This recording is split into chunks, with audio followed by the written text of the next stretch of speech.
Parents on a Mission, POAM, Topic 2, Relationship.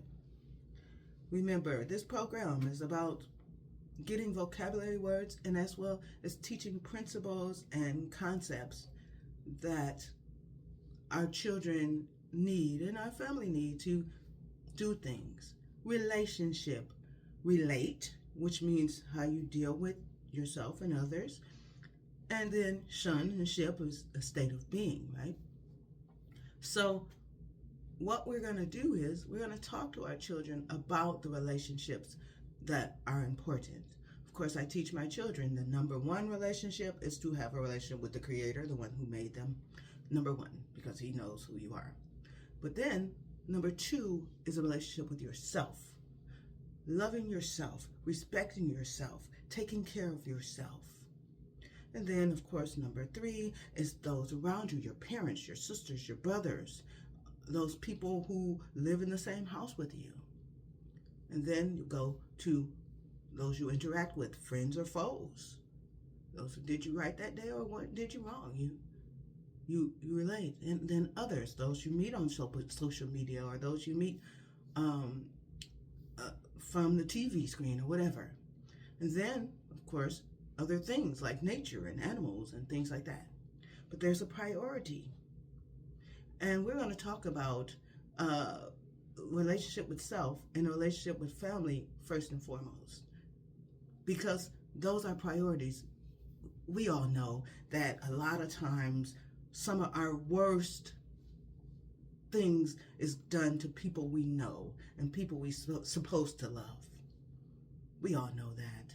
You as if you had a great family life, that's great.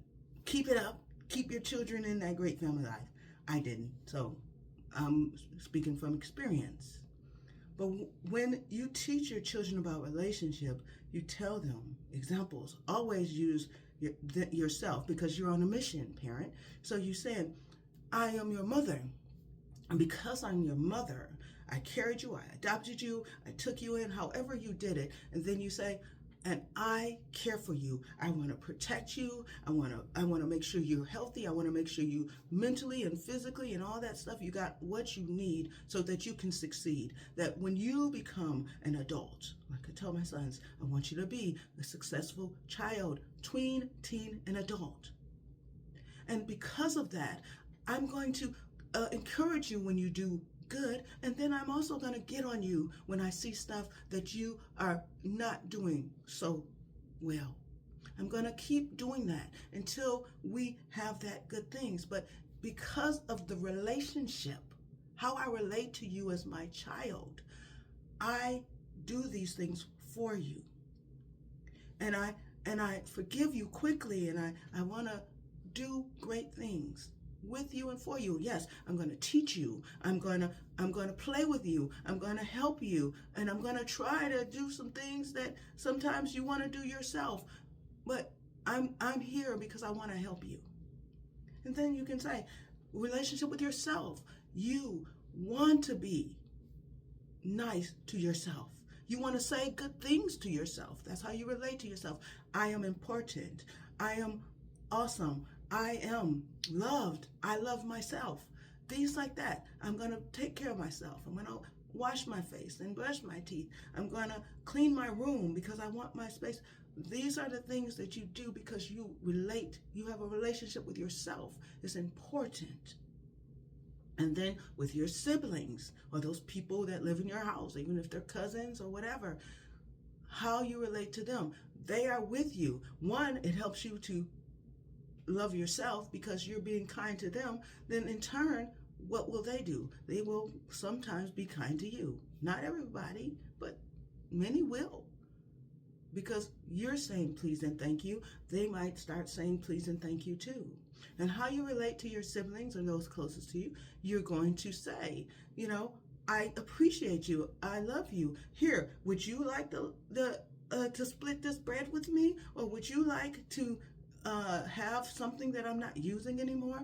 Instead of arguing and fussing and things like that with each other, that you stop and say, wait a minute, let's see. It's because I love you. I might not like what you like, but I'm going to try to see and understand where you're coming from. Seek first to understand, then to be understood. And we're just going to talk about mostly those, but you can also talk about teachers and things like that. As your teacher is the teacher, she is the one who is an authority over you right now in that classroom. So if it's time to sit and listen to her lesson, you should respect the fact that it's time for her to talk. And so if that teacher is speaking, you shouldn't be. Or you shouldn't be doing stuff that is distracting the class from learning the lesson that that teacher is teaching. So things like that. So you teach relationship, how they relate to themselves and others. These are important concepts. Like I said, I didn't know this stuff until I was an adult. But this is what we are bringing up. No matter how young or how old, you ask them, can we do something new? I know we haven't been put, but we're trying to change the structure and to make sure that you get it earlier than I did. And then we can go from there. So, enjoy your family. Enjoy having a good time, because that's what you will have. You're teaching. You are a parent on a mission. Continue to grow. And not just with your children, but with your spouse or with other people that you interact with, your coworkers and things like that. How you relate to them is important to help this world be a better place. So, POM, topic 2, relationship. Have a good day.